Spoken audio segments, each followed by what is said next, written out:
Hello dear student, आज हम लोग सॉलिड स्टेट का थर्ड पार्ट कवर करेंगे और जिसमें हम लोग सॉलिड का जो एम्पिरिकल फॉर्मूला होता है उसको कैसे कंसिडर करना है, कैसे फाइंड करना है, उस पर बात करेंगे। पहली बात तो बच्चों देखो, ये जो पैटर्न अभी हम पढ़ने वाले हैं हो सकता है आपको लगेगा कि थोड़ा सा नया है या ऐसा तो किताबों में नहीं दिया, पर एनसीईआरटी में दिया है बच्चों, और ऐसे सवाल भी दिए हुए हैं आपके टेक्स्ट बुक में। तो चलो सबसे पहले तो हम लोग बात करते हैं कि केमिकल फॉर्मूला जो सॉलिड का है वो कैसे लाना है। केमिकल फॉर्मूला, तो प्यारे बच्चों, इससे पहले कि मैं सॉलिड का केमिकल फॉर्मूला स्टार्ट करूं, सबसे पहले तो मैं आप सबको पहले भी बता चुका हूं कि जितने भी आप यूनिट सेल ले रहे हैं वो मोस्टली क्या लिए जाएंगे, क्यूबिकल। तो एक क्यूबिकल सेल मान लो कंसिडर कर रहे हैं हम लोग, ठीक, ये मान लीजिए हमारे क्यूबिकल सेल है। एक क्यूबिकल सेल में आपने पहले से ये बातें पढ़ रखी हैं, पिछले लेक्चर में ये चीजें हमने कंप्लीट की थी। देखो बच्चों, जो मेरे लेक्चर्स रहेंगे ना, ये काफी ऑर्गेनाइज्ड और वेल फॉर्मेटेड रहते हैं ना, मतलब आपको आगे का ये लेक्चर अटेंड करने के लिए पीछे के लेक्चर आप देखते चलिए ना। और एक चीज की मैं आपको गारंटी दे रहा हूं कि आप इतना पढ़िए, कोई भी एग्जाम, चाहे आपके बोर्ड का एग्जाम हो, चाहे आपके डिफरेंट कॉम्पिटिशनल एग्जाम्स हो, आपका कॉन्फिडेंस ना पीक पे रहेगा। ठीक है, बस आपको मेरे साथ बने रहना है और एक एक लेक्चर को कंप्लीट करना है। तो जैसे देखिए, हम लोग एक क्यूबिकल स्ट्रक्चर लिए। एक क्यूबिकल स्ट्रक्चर में आप सबको पता है कि कॉर्नर्स कितने होते हैं, तो हमने तो पहले से पढ़ रखा है कि भैया 8 कॉर्नर्स होते हैं। ठीक है, फेसेस कितने आते हैं, तो भैया फेस आते हैं 6, और साथ ही साथ में एजेस कितने आते हैं, तो एजेस आपके आते हैं 12। ठीक, अगर बच्चों यहां पर इस क्यूब में अगर हमको कंसीडर करने हो कुछ डिफरेंट टाइप के एटम्स, क्योंकि अब इस लैटिस से हम लोग बनाने जा रहे हैं क्रिस्टल, तो क्रिस्टल में क्या करना रहता है, लैटिस के जो पॉइंट रहते हैं वहां पर एटम रखना पड़ता है। तो मान लो कॉर्नर में एटम रखे जाए, तो कितने कॉर्नर एटम हो सकते हैं। आप सबको पता है कि कॉर्नर अगर एटम, नंबर ऑफ एटम्स अगर लेना हो, नंबर ऑफ एटम्स, तो भैया कॉर्नर्स कितने हैं 8, तो नंबर ऑफ एटम्स भी कितने आएंगे 8। क्यों, क्योंकि कॉर्नर का हर कॉर्नर पे आप एक एक एटम रखेंगे, 8 कॉर्नर्स हैं, 8 एटम्स आ सकते हैं। अच्छा, इनका कंट्रीब्यूशन कितना होता है ये भी मैंने पिछले लेक्चर में पूरी बातों को बताया था, और मैं हमेशा कहता हूं ना, जो चीज मैं करा रहा हूं आगे मैं उसको यूज करवाऊंगा। कॉर्नर एटम का कंट्रीब्यूशन पहले बच्चे कितना होता था, 1/8, याद आ रही बात है। फेसेस है 6, तो फेस सेंटर एटम अगर हम लोग को लेना है तो फेस सेंटर एटम भी कितने आएंगे, 6 लाइक दिस। ये है मान लो हमारा face centre atom, 6 face centre atom आ सकते हैं, क्योंकि हमारे पास 6 फेस होते हैं, left face, right face, top face, bottom face, front face, back face. एक क्यूब के 6 फेस है, सबके सेंटर पे अगर एक एक एटम रखा मैंने, तो फेस सेंटर एटम कितने आएंगे 6, और उनका कंट्रीब्यूशन कितना होता था 1/2। ये बातें हमने कवर की हैं। एजेस, एजेस 12 है, और हर एज के सेंटर पे अगर मुझे एटम लेना है तो एज सेंटर एटम भी कितने आएंगे 12, और उनका कंट्रीब्यूशन कितना होता था 1/4। वैसे ही अगर बॉडी सेंटर एटम चाहिए रहता था तो बॉडी सेंटर एटम 1 आता था और उसका कंट्रीब्यूशन भी 1 आता था। तो ये बेसिक सी बात तो हमने पहले से कवर की है। अगर आपने पीछे के लेक्चर्स नहीं देखे हैं तो ये पॉइंट याद रखना कि कॉर्नर के एटम का कंट्रीब्यूशन 1/8, फेस सेंटर का 1/2, एज सेंटर का 1/4, और बॉडी सेंट्रल एटम का कंट्रीब्यूशन 1 होता है। अब प्यारे बच्चों, ऐसा कर रहे हैं हम लोग कि यहाँ पर मैं एक क्यूब बना रहा हूँ और मैं कुछ सवाल आपके सामने रख रहा हूँ, और उन सारे सवालों को ही आज हम लोग को डील करना रहेगा। देखो, ऐसे सवाल ना आपके बोर्ड के पेपर में, आपके एनसीईआरटी के बुक में, या आपके जेई के एग्जाम में, नीट के एग्जाम में कंटिन्यू पूछे गए हैं भाई, कंटिन्यू। एक क्यूब में आपको पता है 8 कॉर्नर्स होते हैं, तो ये कॉर्नर के एटम को मान लो ऐसे मैंने गोल गोल करके रख दिया, ये सारे मेरे क्या हो गए, कॉर्नर एटम्स। फेसेस 6 होती हैं, तो ये मान लो फेस के एटम को ऐसे ऐसे करके रख रहा हूं, बस मैं हर फेस के सेंटर पे एक एक एटम रख दिया मैंने। कंट्रीब्यूशन कितना लेना है वो बात तो अब आपको क्लियर हो गई। ये बैक फेस है, मान लो यहाँ के सेंटर पे एक एटम। ठीक, एज सेंटर ये है ना, हर एक एज के सेंटर पे मैं ऐसा एटम रख रहा हूं। ठीक है, मान लो इसको ना स्क्वायर करके रख दे रहा हूं। ठीक, ये एटम्स हमारे कैसे हैं, सेंटर वाले स्क्वायरिकल है,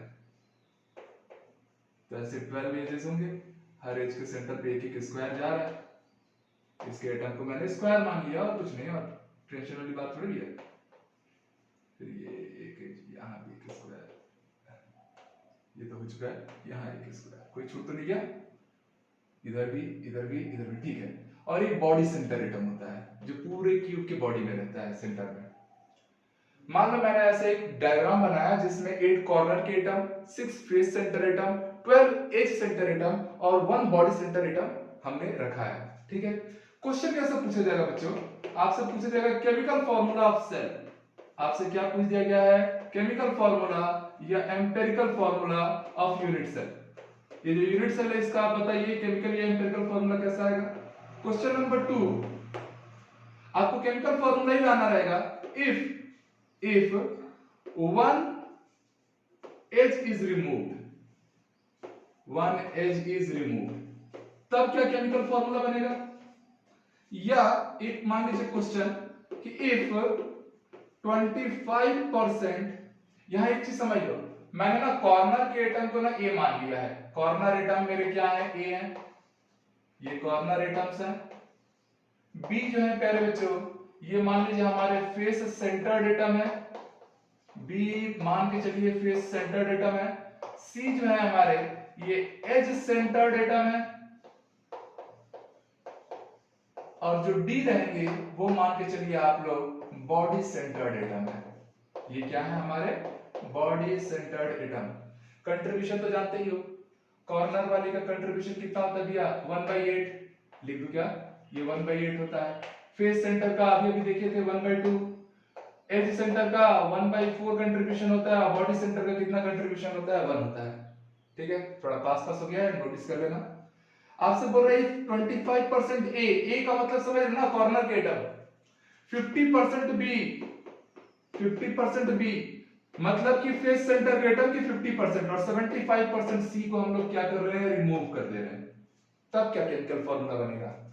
एक सवाल और दे रहा हूं मैं, if one face diagonal removed, अगर मैंने एक फेस डायगोनल रिमूव किया तब क्या असर पड़ेगा। यह एक सवाल और दे रहा हूं मैं, इफ वन फेस रिमूव्ड, पूरा का पूरा एक फेस ही रिमूव कर दिया गया।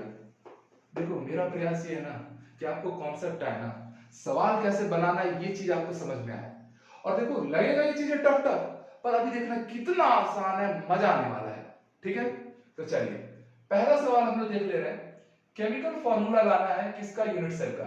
अभी इसमें कुछ भी रिमूव हुआ है क्या, नहीं। तो ध्यान दीजिएगा बच्चों, मैंने ए लिया, ए मतलब क्या है, कॉर्नर के एटम। ये क्वेश्चन नंबर 1 को मैं सॉल्व कर रहा हूं ना, क्वेश्चन नंबर 1 को मैं सॉल्व कर रहा हूं, ओके। मैंने ए लिया, कॉर्नर के एटम है, कितने हैं भैया, 8। हर एक एटम का, कॉर्नर के एटम का कंट्रीब्यूशन कितना चलता है बच्चों, 1/8, तो फाइनली वैल्यू कितनी आ गई, 1। अब आप बी को लीजिए, बी कैसा एटम है, बी है फेस सेंटर्ड एटम, तो फेस सेंटर एटम होते कितने हैं, 6, और उनका contribution, each face centre atom का कंट्रीब्यूशन कितना होता है, 1/2। क्यों होता है ये मैंने आपको पिछले लेक्चर में सारी बातें काफी डिटेल में पढ़ाई हुई है। तो यहां से वैल्यू कितनी आ गई, 3। अब मैं सी ले रहा हूं, सी क्या है बच्चों, एज सेंटर एटम। कितने होते हैं, तो अभी अभी आपने देखा था 12 होते हैं एज सेंटर के एटम। कंट्रीब्यूशन कितना चलता है इनका, 1/4। सॉल्व किए कितना आया, 3, ठीक है। डी की वैल्यू ले रहा हूं, डी है मेरा बॉडी सेंटर। आपको पता है पूरे बॉडी के सेंटर में तो केवल एक ही एटम आता है ना, और उसका कंट्रीब्यूशन भी कितना लेते हैं, 1। वैल्यू कितनी आ गई, 1। तो केमिकल फार्मूला क्या बना, केमिकल फार्मूला बना A1 B3 C3 D। ये बना बच्चों हमारा chemical formula, A1 B3 C3 D1। जो नंबर्स हैं उनको उसके नीचे बस आपको लिख देना है। तो पहला वाला क्वेश्चन तो मुझे लगता है कंप्लीट हो गया।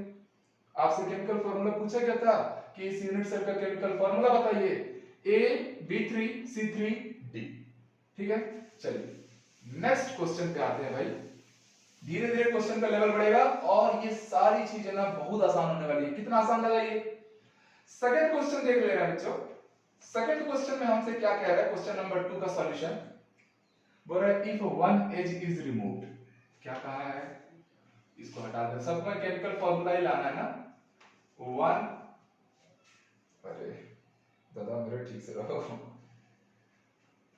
वन एज रिमूव्ड, अगर एक एज रिमूव हुआ है बच्चों तो ध्यान देना ना, एक एज पे फोकस करना। मान लो मैंने ये वाला एज लिया, अब मैं इस एज को जब रिमूव करूंगा, मतलब इसको यहां से तोड़ के निकाल दूंगा और बाहर फेंक दूंगा, अब वो इस लैटिस का हिस्सा नहीं रहेगा। तो बच्चों जब आप एक एज को निकाल रहे हैं ना, जब आप एज को रिमूव कर रहे हैं, तब आप देख रहे हैं कि जैसे ही एक एज रिमूव हो रहा है, टू कॉर्नर एटम प्लस दो कॉर्नर के एटम जा रहे हैं, और ये स्क्वायर वाला क्या था, one edge centre atom remove. बात समझ में? जैसे ही आपने एज को रिलीज किया, एक तो एज को बाहर किया, तो उसके एक एज में क्या होता है, दो कॉर्नर के एटम होते हैं, या इसी को देख लो, दो कॉर्नर के एटम है और एक एज सेंटर एटम है, ये भी बाहर चले जाएगा ना, बाहर चले गया, अब हमारे काम का नहीं है। तो हर एक एज को रिमूव करने पे दो कॉर्नर से और एक एज के एटम बाहर चले गए। मतलब प्यारे बच्चों, अब ध्यान से देखना, पहले कॉर्नर के कितने एटम होते थे, 8 एटम होते थे, बट दो एटम तो हमने बाहर थ्रो कर दिया ना, फेंक दिया, तो बचे कितने हैं, 6। बचे कितने हैं, 6। पर इनका कंट्रीब्यूशन कितना होता है, इनका कंट्रीब्यूशन तो हमेशा ही 1/8 है ना। कॉर्नर एटम का हमेशा कंट्रीब्यूशन क्या लेना है बच्चों, 1/8। तो वैल्यू कितनी आ गई, 3/4। चलिए बी में आता हूं। बी है फेस सेंटर्ड एटम। क्या एक एज को रिमूव करने से फेस सेंटर पे कोई फर्क पड़ा क्या? बिल्कुल नहीं। फर्क केवल किस पे पड़ा है, कॉर्नर वालों पे और एज सेंटर वालों पे। फेस सेंटर पहले भी 6 थे, अभी भी 6 ही रहेंगे। कंट्रीब्यूशन कितना चलता है इनका, 1/2। वैल्यू कितनी आ गई प्यारे बच्चों, 3। सी है हमारा एज सेंटर्ड एटम। पहले एज सेंटर्ड एटम कितने थे भैया, 12। आपको डाटा याद है, 12 एज सेंटर एटम होते हैं एक जनरल क्यूब में। बट उसमें से एक एज रिमूव कर देने के कारण ना, एक एज रिमूव होते ही एक एज सेंटर एटम भी बाहर चले गया। मतलब बचा कितना है अभी, 11, और उनका कंट्रीब्यूशन होता है 1/4। तो फाइनली सी का वैल्यू आया 11/4। डी की बात कर रहे हैं, डी है बच्चों बॉडी सेंटर एटम। उसको तो कोई फर्क ही नहीं पड़ा, पहले भी वो 1 होता है और अभी भी वो क्या रहेगा, 1, और कंट्रीब्यूशन भी क्या है इसका, 1। तो फाइनली आप देखेंगे कि इस बार का जनरल फॉर्मूला क्या बनेगा। तो ए में 3/4, बी में 3, सी में 11/4 और डी में 1/1। समझिए बच्चों, करना क्या, इसको 3/1 कर दो, जो नीचे आए ना उन सबका एलसीएम लो। तो भैया 4 1 का अगर मैं एलसीएम लूंगा तो आएगा 4। जो भी नंबर एलसीएम करने से आएगा उस नंबर को आप सबसे मल्टीप्लाई कराओ, सब में मल्टीप्लाई कराओ ना। तो ये 3/4 है, इंटू 4 होगा तो हमें क्या मिलेगा, A3। ये 3/1 है, इंटू 4 करूंगा, 4 का मल्टीप्लाई हो रहा था क्योंकि एलसीएम क्या आया था 4। तो यहां पर B में आएगा 12, पहले से 3 है, 4 का मल्टीप्लाई। C में देखो 11/4 इंटू 4 करूंगा तो क्या आएगा, 11, और D में 1 है, उसमें 4 का मल्टीप्लाई करूंगा तो 4। ये बना हमारा chemical formula for this case. अगर एक एज को आपने रिमूव कर दिया तो एक्चुअल केमिकल फॉर्मूला क्या बनेगा, A3 B12 C11 B4। NCERT में ऐसा क्वेश्चन है, दिखाऊंगा अभी मैं आपको, बस थोड़ा सा कॉन्सेप्ट में आपको थोड़ा सा एक डेवलप कर ले हम लोग बस कॉन्सेप्ट को। तो बच्चे सेकंड क्वेश्चन भी हो गया। थर्ड क्वेश्चन में आते हैं हम लोग। क्या कहता है थर्ड क्वेश्चन में, पढ़िए। कह रहा है क्वेश्चन नंबर 3 कि 25% ए, 50% बी, 75% सी रिमूव कर दिया जाए। ए के एटम कितने हैं, 8। बी मतलब फेस सेंटर है, उसके एटम कितने होते हैं, 6। सी जो एज सेंटर है उसके एटम है 12। ओके, ए का 25%, ए का 25% मतलब बच्चों 1/4 आया कितना, 2। ये बोल रहा है रिमूव कर दिया जाए, ये बोल रहा है रिमूव कर दो। तो 2 एटम्स जब रिमूव हुए तो बचे कितने, 6। बात समझ पाए क्या बोल रहा था, ए का 25% रिमूव करो ना। तो ए कितने एटम एक्चुअल में थे स्टार्टिंग में, 8 कॉर्नर है, 8 कॉर्नर 8 होते हैं, हर कॉर्नर में एक एटम, तो 8 एटम। उसका 25% मतलब 1/4, तो 8 का 1/4 किया तो कितना आया वैल्यू, 2। इसको बोला रिमूव कर दिया, बाहर फेंक दिया। तो अब एक्चुअल में कॉर्नर में कितने एटम बचे हैं, 6। इनका कंट्रीब्यूशन कितना लेना, 1/8 हमेशा की तरह। आया कितना वैल्यू, 3/4। ए का कहानी खत्म। बी के लिए आता हूं मैं। बी कौन है बच्चा हमारा, फेस सेंटर के एटम होते थे 6, बट इस बार 6 का क्या बोल रहा है 50%। 50% मतलब 1/2, मतलब 3 एटम क्या करना है, रिमूव कर देना है। फेस सेंटर का 50%, फेस सेंटर के पहले एटम थे 6, उसका 50% कितना होता है 3, रिमूव हो गया। रिमूव हो गया तो बचा कितना 3 एटम्स। तो भैया अब आप देखेंगे कि 3 एटम्स बचे हैं, और फेस सेंटर का कंट्रीब्यूशन हमेशा से कितना लिया गया, जो बचे हैं वही कंट्रीब्यूशन देंगे ना, जो बाहर चले गए उनका कोई लेना देना ही नहीं है, सीधी सी बात है। तो यहाँ पर आ गया बच्चों 3/2, ये बी की वैल्यू हो गई। सी के लिए आता हूं मैं, सी के टोटल एटम स्टार्टिंग में थे 12, उसका बोलता है 75% रिमूव करना है। 75% का मतलब ये होता है 75/100, मतलब 3/4। जब मैं इसको सॉल्व करूंगा तो ये आएगा 9। ये 9 एटम हमको रिमूव करना है, बाहर फेंक देना है। तो जब मैंने रिमूव कर दिया ना बच्चों, तो बचे कितने, ओनली 3 एटम। कितने एटम लैटिस में बच गया, ओनली 3। पहले 12 थे, 9 एटम रिमूव हो गए, तो बचे कितने हैं, ओनली 3 एटम। बिकॉज ये एज सेंटर्ड है, इसलिए इनका कंट्रीब्यूशन कितना चल रहा है 1/4। तो सी की वैल्यू कितनी आ गई 3/4। जब 3/4 आई तो रहने दीजिए सी की वैल्यू। अब लास्ट डी को देखिए, क्या डी का कुछ रिमूव करने बोला है, नहीं बोला। जब नहीं बोला है तो डी के एटम ही होते हैं वहां। भैया डी क्या है, डी बॉडी सेंटर्ड है ना, तो वो तो एक ही आता है, और उसका कंट्रीब्यूशन भी होता है वहां। तो ये हो गया 1/1। यहां तक बातें क्लियर। अब प्यारे बच्चों आप समझिएगा कि ये जो डाटा आ गया ए बी सी डी को आपने ला तो लिया है। चलो मैं इसको थोड़ा सा मिटा रहा हूं ना, ओके, ये भी हटा दे रहा हूं। चलिए, चौकी यहां से प्रोजेक्टाइल मोशन कर गया।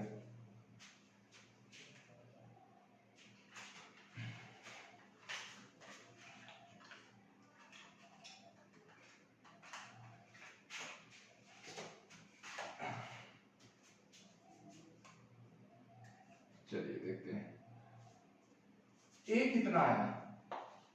ए आया है आपका 3/4, बी आया है आपका 3/2, सी आया है बच्चों आपका 3/4, और डी आया है 1, या 1/1 लिख सकता हूं। फिर से मैं एलसीएम लूंगा, एलसीएम लूंगा तो सब में तो 4 आएगा। नीचे से देखिए 4 आया एलसीएम, 4 को सबसे मल्टीप्लाई कीजिए तो 3/4 इंटू 4 क्या आया 3। यहां पर 3/2 इंटू 4 कर लो तो बच्चों 6 आएगा ना। 3/2 इंटू 4 किया तो ऊपर 2 बच गया, 2 इंटू 3 6। सी के लिए देखिए तो 3 आएगा, और डी के लिए ये बन गया आपका थर्ड केस का केमिकल फॉर्मूला। तो चीजें बहुत आसान है, बशर्ते आपको चीजें समझ में आनी चाहिए। ठीक है बच्चों, तो ये भी सवाल हो गया। नेक्स्ट बोल रहा है कि if one face diagonal remove, चलिए इसको आप लोग नोट कीजिए, फिर इसको हम लोग मिलकर ट्राई करते हैं। देखिए वीडियो में अगर नोट नहीं हो पाता है, वीडियो पीछे करके पॉज करके आप लोग चीजों को आराम से कर सकते हैं। ठीक, क्या कहता है फोर्थ क्वेश्चन में, वन फेस डायगोनल ना,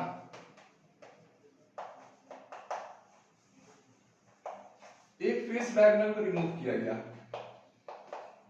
तो भैया आप ये बात समझ पा रहे थे कि जब भी एक फेस डायगोनल रिमूव होगा, समझिए एक फेस डायगोनल बच्चे जब भी रिमूव होगा तो क्या क्या जाएगा उसमें, वो थोड़ा सा हम लोग फोकस करते हैं।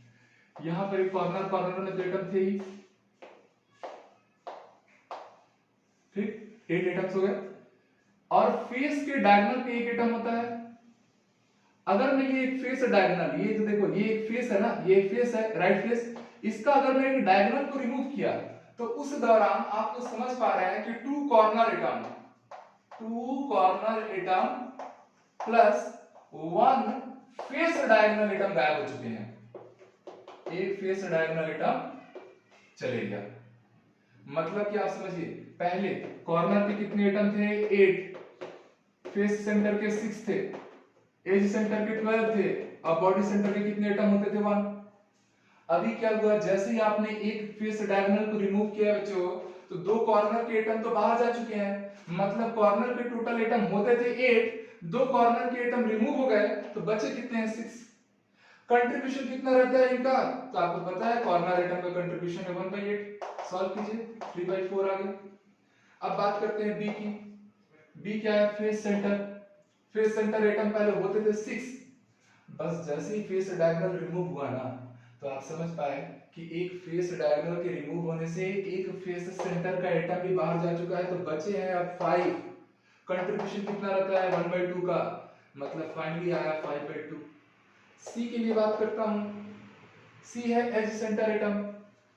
फेस डायगोनल के बाहर निकलने से एज सेंटर एटम को कोई फर्क नहीं पड़ा, कोई फर्क नहीं पड़ा, मतलब वो पहले भी 12 थे, अभी भी 12 रहेंगे, और उनका कंट्रीब्यूशन लिया जाता है 1/4, तो फाइनली आंसर आ गया 3।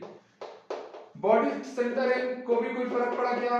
भैया फेस डायगोनल गया है, बॉडी सेंटर को भी कोई लेना देना तो है नहीं, तो उसका वो नंबर एटम 1 होता है, कंट्रीब्यूशन भी 1 होता है, फाइनली वैल्यू भी 1 आ गई।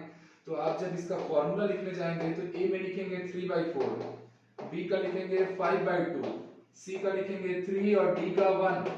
जब इसको सॉल्व करेंगे ना, एलसीएम लेंगे, तो एलसीएम लेंगे तो 4 2 1 1 का एलसीएम 4 आएगा।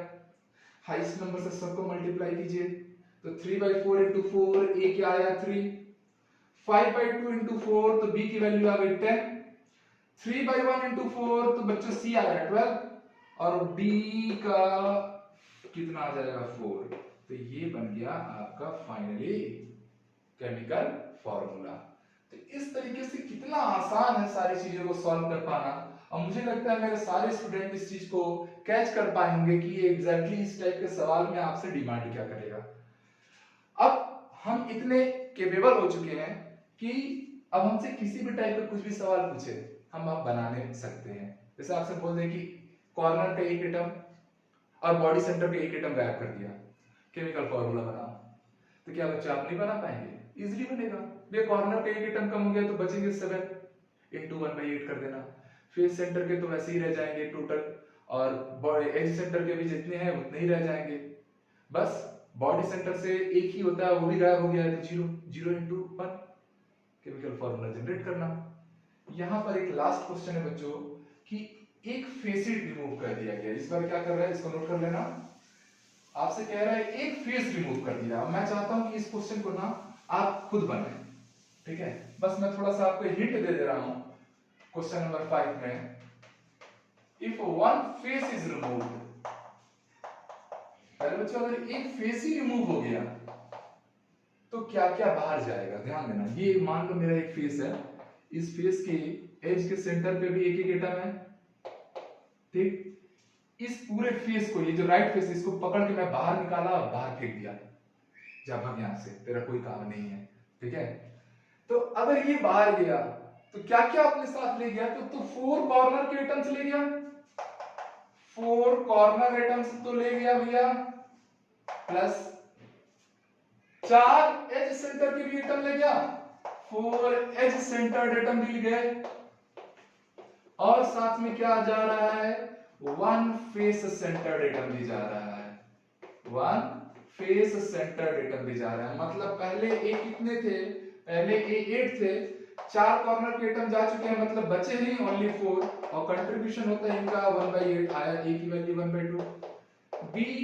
बी क्या है? Face centre. पहले कितने थे? 6, एक फेस सेंटर जा चुका है, तो बचे हैं कितने? 5, कंट्रीब्यूशन 1/2, वैल्यू आ गई 5/2। सी होता है एज सेंटर का एटम, मैंने पहले ये सारी बातें मेंशन कर दी थी। तो एज सेंटर के पहले थे 12 एटम्स, बट एक पूरा फेस बाहर जाने से 4 एज सेंटर्ड एटम भी बाहर जा चुके हैं, तो अब बचे कितने हैं? 8, 12 थे, 4 गए, बाय बाय, ठीक है? और कंट्रीब्यूशन इनका कितना चलता है? 1/4, 2। और डी जो है उसको कोई फर्क पड़ा क्या किसी एक फेस के बाहर निकल जाने से? डी को कोई फर्क नहीं पड़ा, तो वो तो वैसे ही रहेगा। अब बच्चे इसका केमिकल फॉर्मूला तो आप लोग बना ही लोगे, ठीक है? चीजें बहुत आसान है और आराम से डील की जा सकती हैं।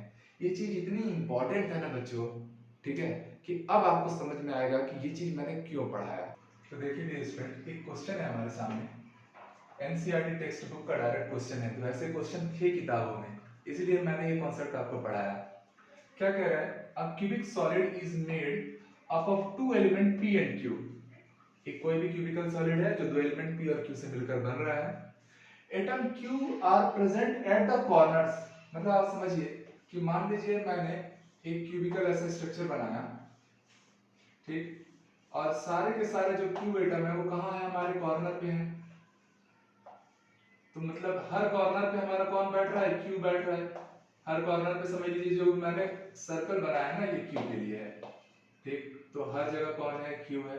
कितने कॉर्नर होते हैं बच्चों, 8 होते हैं। तो आप समझ गए जो क्यू है उसके टोटल नंबर कितने आ जाएंगे, 8।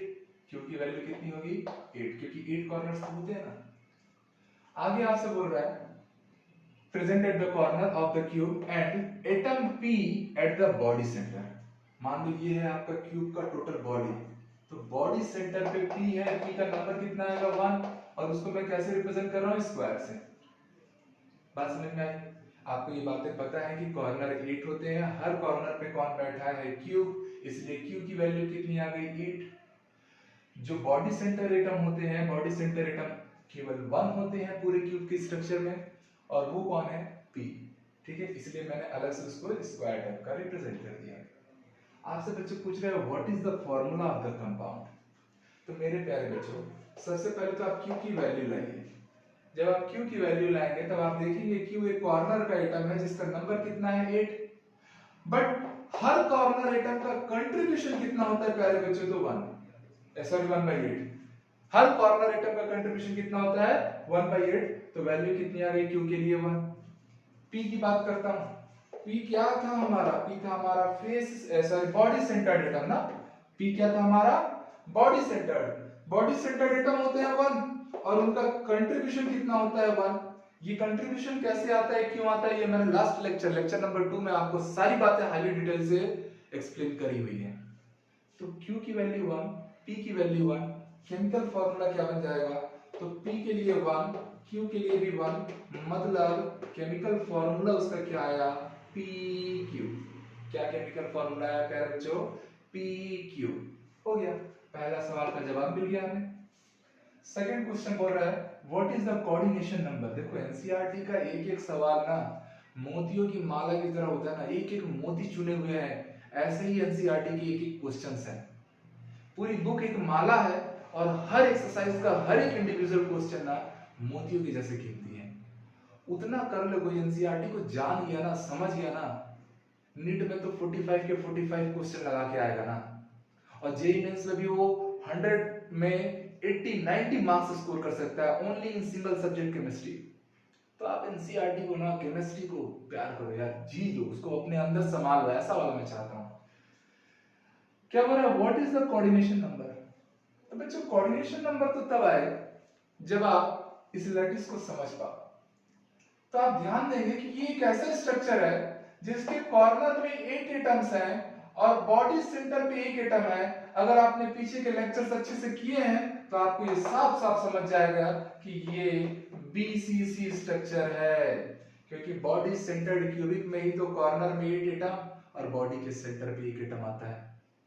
ठीक है, कॉर्नर में एटम्स और बॉडी के सेंटर में एटम, मतलब बीसीसी। और बीसीसी का प्यारे बच्चों कोऑर्डिनेशन नंबर कितना आता है, 8 आता है। तो क्वेश्चन नंबर 2 का आंसर आ गया। इसका कोऑर्डिनेशन नंबर कितना आएगा, 8 आएगा। प्रिमिटिव का याद है ना 6, बीसीसी का 8 और एफसीसी का 12 लास्ट क्लास में हुआ है। मेरी हर क्लास जुड़े रहेंगे ना एक दूसरे से। सेकंड लेक्चर थर्ड लेक्चर के बेसिक को कैप्चर करेगा, थर्ड लेक्चर फोर्थ के। तो इस तरीके से ना आपको एक ऑर्गेनाइज्ड मैनर में मैं लेके चलूंगा, बस आपको बने रहना है। तो ये सवाल बच्चों आप लोग नोट कीजिए। तो चलिए डियर स्टूडेंट, अब हम लोग कंप्लीट कर लेते हैं कुछ न्यूमेरिकल पार्ट। इस चैप्टर में जो बोर्ड में सबसे ज्यादा न्यूमेरिकल जिस टॉपिक पे पूछा जाता है वो है यूनिट सेल की डेंसिटी से रिलेटेड न्यूमेरिकल्स। तो कैसे लाना है डेंसिटी, तो आप ना मत सोचिए कि इसमें कुछ नया फॉर्मूला आने वाला है। आप बस उस बेसिक से फॉर्मूले को याद कीजिए जो आपने डेंसिटी के लिए पढ़ा है। आप क्या पढ़ते हैं कि density is nothing but it is the ratio of mass and volume. Density क्या है, मास और वॉल्यूम का रेशियो है। तो हमको भी यहीं पर यही चीज देखना पड़ेगा कि जो डेंसिटी रहेगा, डेंसिटी को हम किससे रिप्रेजेंट करेंगे, रो से। वो क्या रहेगा, मास ऑफ एटम और वॉल्यूम ऑफ क्यूब। चलो मैं लिख दे रहा हूं कि मास ऑफ एटम, जिस एटम के लिए आप बात करेंगे, जैसे मान लीजिए आपसे बोला गया है कि क्रोमियम का एक क्रिस्टल लैटिस है, क्रोमियम मेटल का, तो भैया उस समय हम मास किसका कंसीडर करेंगे, क्रोमियम मेटल का, divided by volume of cube. ये क्यूब का वॉल्यूम क्यों लेना है? क्योंकि आपको पता है कि कोई भी जो क्रिस्टल लैटिस आप कंसीडर करते हैं वो जनरली क्यूबिकल स्ट्रक्चर ही ज्यादातर शो करता है, इसलिए आप लोग क्या ले रहे हैं, वॉल्यूम ऑफ क्यूब। यहाँ पे बच्चे जब आप डाटा रखेंगे, मास की जगह पे आप लोग m डालेंगे अपॉन वॉल्यूम ऑफ क्यूब, क्या होता है, ए क्यूब। ये तो जनरल हो गया, पर मैंने आपको पहले भी ये बात बताई है कि हर स्ट्रक्चर की अपनी खुद की एक अलग टाइप का यूनिट सेल हो सकता है। फॉर एग्जांपल वो बीसीसी हो सकता है, वो एफसीसी हो सकता है, वो सिंपल प्रिमिटिव भी हो सकता है। जब अलग अलग जब वो क्रिस्टल लैटिस का स्ट्रक्चर देगा ना बच्चों, तो वहां एक चीज चेंज हो जाएगी, वो है number of atom per unit cell. अगर प्रिमिटिव है तो आप z की वैल्यू 1 लेते थे, बीसीसी के लिए z की वैल्यू 2 लेते थे, एफसीसी के लिए पर यूनिट सेल में कितने एटम कंसीडर किए जाते थे, 4। तो इसीलिए पहले बच्चों आप समझ पाएंगे कि मास ऑफ एटम तो लेना है, बट मान लो अगर वो बीसीसी स्ट्रक्चर आ गया तो ऑब्वियस सी बात है कि वहां पर यूनिट सेल में 2 एटम है, तो मास डबल हो जाएगा। अगर वो एफसीसी स्ट्रक्चर आ गया तो ऑब्वियस सी बात है कि पर यूनिट सेल में वहां पर कितने एटम आ जाएंगे, 4 एटम आ जाएंगे। इसका मतलब कि आप लोग यहां सामने में z का मल्टीप्लाई कराओगे।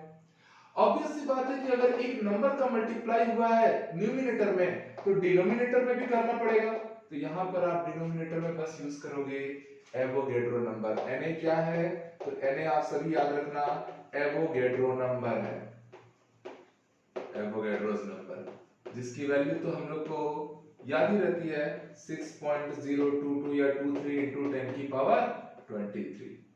m क्या है बच्चों, मास ऑफ एटम, z क्या है, number of atom per unit cell ना किस टाइप का स्ट्रक्चर दिया है। फॉर एग्जांपल मान लो मैं आप लोग को एक क्वेश्चन दे रहा हूं कि if chromium metal shows BCC structure, chromium metal कैसे स्ट्रक्चर रिप्रेजेंट कर रहा है, BCC structure, and its core length is 287 picometer, find its radius। दो सवाल एक साथ दे रहा हूं, पहला find its radius और सेकंड क्वेश्चन आपसे पूछा जाएगा डेंसिटी। तो प्यारे बच्चों सॉल्व करने आ रहे हैं हम लोग। अच्छा, क्रोमियम मेटल बोल दिया है तो क्रोमियम मेटल के लिए आप याद रखना कि मास ऑफ क्रोमियम मेटल अगर लेना है तो वो कितना लिया जाता है, 52 ग्राम।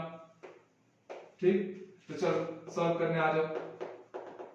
क्या कह रहा है, क्रोमियम मेटल है और वो कैसा स्ट्रक्चर शो कर रहा है, बीसीसी टाइप का। ये बीसीसी स्ट्रक्चर बोलने मात्र से आप लोग समझ चुके हो कि z की वैल्यू कितनी आ चुकी है, 2। Very easy. बीसीसी बोलने मात्र से आप लोग ए और आर के बीच का रिलेशन समझोगे, पिछले लेक्चर्स में हमने कवर किया है। क्या होता है बीसीसी में कि 4r इक्वल टू कितना आता था, a√3, मतलब कि r की वैल्यू हो गई a√3/4। ठीक है, अगर आपको a की वैल्यू पता हो तो r की वैल्यू इमीडिएटली मिलेगी। और सबसे अच्छी बात तो यह है कि सवाल में a का वैल्यू दिया हुआ है, अरे दिया है ना, कोर लेंथ, एज लेंथ बोल ले, कोर लेंथ बोल ले, कंफ्यूज मत हो जाना। जब हम क्लास में पढ़ाते थे तो इसको लेके बच्चे कंफ्यूज हो जाते थे, हे दाई हे दादा सर ये क्या नया चीज आ गया, कोर लेंथ मतलब उसके न्यूक्लियस का लेंथ है क्या, तो बिल्कुल नहीं, कोर लेंथ का मतलब ही होता है एज लेंथ। तो ये a की वैल्यू है बच्चों, किसकी वैल्यू है, a की वैल्यू कितना दिया है, 287 पिकोमीटर। चाहोगे इसको तो आप लोग, मास किसमें दिया है, ग्राम में ना, तो इसको एक काम करो सेंटीमीटर में भी कन्वर्ट कर सकते हो। तो पिकोमीटर को सेंटीमीटर में कन्वर्ट करूंगा तो 10 की पावर -10 सेंटीमीटर ले लो, मीटर में कन्वर्ट करते तो 10 की पावर -12 मीटर आता। ठीक है, उससे हम लोगों को कोई खास लेना देना नहीं है, आप बस यहाँ ध्यान दीजिए। ए की वैल्यू बच्चों में एक काम करता हूँ, डायरेक्ट पिकोमीटर में ही मैं भी रेडियस को भी लाता हूँ, तो ऐसा 10 की पावर कुछ मल्टीप्लाई करने का टेंशन ही नहीं। आपने रखा 287, यहां पर आ जाएगा √3 की वैल्यू 1.732 डिवाइडेड बाय 4। सॉल्व करेंगे, जब आप इसको सॉल्व करेंगे तो यहां पर वैल्यू आएगी बच्चों 124.27 पिकोमीटर। आपका क्या मिल गया, रेडियस आ गया। ठीक है, इजीली सॉल्वेबल है, इससे इसको कैंसिल कीजिए और मल्टीप्लाई कराइए। तो आपने रेडियस तो ला लिया, अब आपसे क्या पूछा गया है, सेकंड क्वेश्चन आपसे पूछा गया है डेंसिटी। तो डेंसिटी के लिए हम लोग डेंसिटी का फॉर्मूला लगाएंगे, यही फॉर्मूला सिंपल सा है, यही देख लीजिए कि बच्चों density is equals to z के लिए बीसीसी स्ट्रक्चर है ना, तो बीसीसी स्ट्रक्चर की जगह पे z कितना रखा बच्चों 2 रखा। मास क्रोमियम एटम का मास कंसीडर किया गया इस क्वेश्चन में कितना 52 डिवाइडेड बाय Na की वैल्यू बच्चे बच्चे को याद होती है 6.022 या 6.023 into 10 की power 23 into a cube, a की वैल्यू दिया है ना, इस बार आप लोग इसको सेंटीमीटर या मीटर में कन्वर्ट करके लेना कि पावर में क्या डालना है बच्चों 3 डालना है। तो यहां से जब आप सॉल्व करेंगे, ठीक है, थोड़ा सा हार्ड कैलकुलेशन होने वाला है, ऐसे देखने में हार्ड रहता है, बनता सेकंडों में है। अब कैसे इसको सेकंडों में बनाएंगे ये चीजें भी मैं आपने के अंदर धीरे धीरे डेवलप करूंगा, ठीक है। फिलहाल के लिए जब मैं इसको सॉल्व कर रहा हूं तो इसको मान लो 100, ये है 6 और ये मान लो 300 कैंसिल करो तो ये 3 और यहाँ पे 3 3 9 9 3 27 into 10 की पावर माइनस 30 यहाँ से आया -6 और ये 23 -4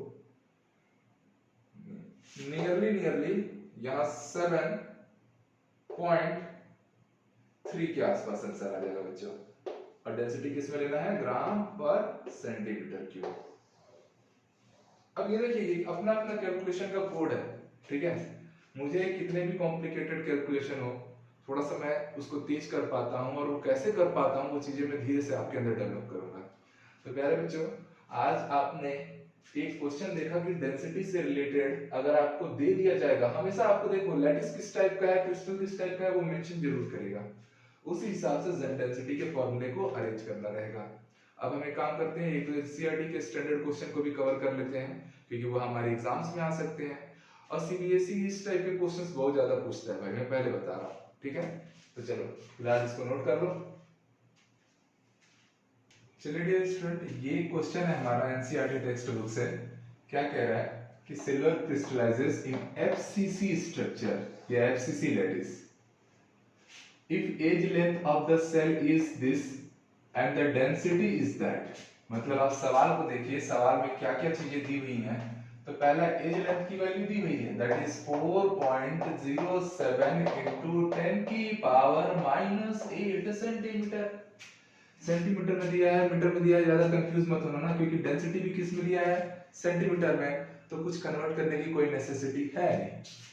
फिलहाल तो हमको डेंसिटी भी दे दिया है, that is 10.5 ग्राम पर सेंटीमीटर क्यूब। एफसीसी बोला है बच्चों, तो एफसीसी बोलते ही आप ये बात समझ गए कि भैया इस बार z की वैल्यू हम कितना कंसीडर करने वाले हैं, 4। एफसीसी के लिए number of atom per unit cell कितना लेंगे, 4 लेंगे। आपसे बोल रहा है एटॉमिक मास, क्या कंसीडर करना है, एटॉमिक मास। कैसे कंसीडर करेंगे वो सब तो बात की बात है, पहले जो आपको फॉर्मूला आता है आप पहले वो तो लगाइए। तो आपने पढ़ा है डेंसिटी का formula Zm upon AQ into Na। Simple, यहाँ जो m होता है यही तो होता है एटॉमिक मास। तो प्यारे बच्चों यहाँ से एक नया फॉर्मूला बन जाएगा, atomic mass is equals to क्या हो जाएगा, density into AQ into Na upon में Z। तो चलो इसी को थोड़ा सा मैं उलट के लिख रहा हूँ, यहाँ पे लिख देता हूँ कि atomic mass m is equals to क्या हो रहा है, density into volume of cube into Avogadro number divided by z। Data putting का बस हम लोग को काम करना है। तो भैया डेंसिटी की जगह पे कितना हमने रख दिया 10.5 इनटू AQ की जगह पे 4.07 इनटू 10 की पावर -8 की पावर 3। तो घबराना नहीं है कि लंबा लंबा कैलकुलेशन होने वाला है, easy. Avogadro number that is 6.023 into 10 की पावर 23 डिवाइडेड बाय बच्चों कितना हो जाएगा 4। चलिए ध्यान देना ना, मास ऑफ एटम अब यहां से डायरेक्ट सॉल्व करने से आ जाएगा। इस 4.07 को ना आप लोग 4.1 कंसीडर कर सकते हो या 4 कंसीडर कर सकते हो, बिकॉज़ ये 4.0 ही तो है। उसका क्यूब करोगे तो कितना हो जाएगा 64, अप्रोक्सीमेटली मान लो 64, या उससे ज्यादा बड़ा नंबर ले लो, 4.1 मान रहे हो तो 64 की जगह पे 65 या 66 ले लो, अप्रॉक्स ना। ऑप्शन में अगर आए तो कैसे उड़ा देना है, या अगर बोर्ड में भी लिखना है तो आसपास का आंसर कंसीडर किया जाता है, ओके, स्टेप मार्किंग मिलनी है। तो इसको मान लिया मैंने 65 और ये है 10 की पावर -24, यहाँ है 10 की पावर 23, मतलब 10 की पावर -1 तो बचेगा ही बचेगा। अरे ये भैया 10 की पावर -24 और 10 की पावर 23 दोनों सॉल्व होने के बाद क्या बचेगा, 10 की पावर -1। ये हो चुका है 65 और यहाँ है 6, केवल क्या है 6.06 और ये 10.5। मल्टीप्लाई जब ये करेंगे ना तो नियरली ये हो जाएगा 63 इंटू 65। देखिए 63 इंटू 65 इंटू 10 की पावर -1 डिवाइडेड बाई हम क्या कर रहे हैं 4। सो इजी, इससे इसको कैंसिल कर दो, मान लो ये 16 में चले गया, 16 है उससे थोड़ा सा ज्यादा आएगा, ठीक है, और वो 16 10 की पावर माइनस से करेगा मल्टीप्लाई तो 1.6 हो जाएगा, ठीक। 1.6 से थोड़ा बड़ा नंबर बच्चों 1.7 ही मान लो, उसका मल्टीप्लाई जब 63 में करोगे तो ये नियरली आपको 106.5 ये आपका मास आया, ठीक है, नियरली वेरी क्लोज, ठीक है। तो इस तरीके से आप लोगों को कैलकुलेशन वर्क को भी परफॉर्म करना है और डेंसिटी से रिलेटेड जो क्वेश्चन रहेंगे उनको आपको प्रैक्टिस करना है। पहले बच्चों कई बार क्या देगा आपको, एज लेंथ दे देगा, मास दे देगा, डेंसिटी निकालने बोलेगा। कई बार ऐसा रहेगा कि आपको डेंसिटी दे देगा, एज लेंथ दे देगा और आपसे डिमांड करेगा कि आप मास ले आओ, ठीक है। तो घुमा घुमा के सवाल पूछ सकता है आपसे, उसके लिए प्रैक्टिस करोगे तो सारी चीजें ऑटोमेटिकली क्लियर रहेंगी। तो मिलते हैं बच्चों नेक्स्ट क्लास में नए टॉपिक के साथ, और वीडियो में कमेंट करके बताओ कि चीजें कैसी जा रही हैं और नोट्स बनाओ, ठीक है। चलो अगली क्लास में मिलते हैं, have a very great day.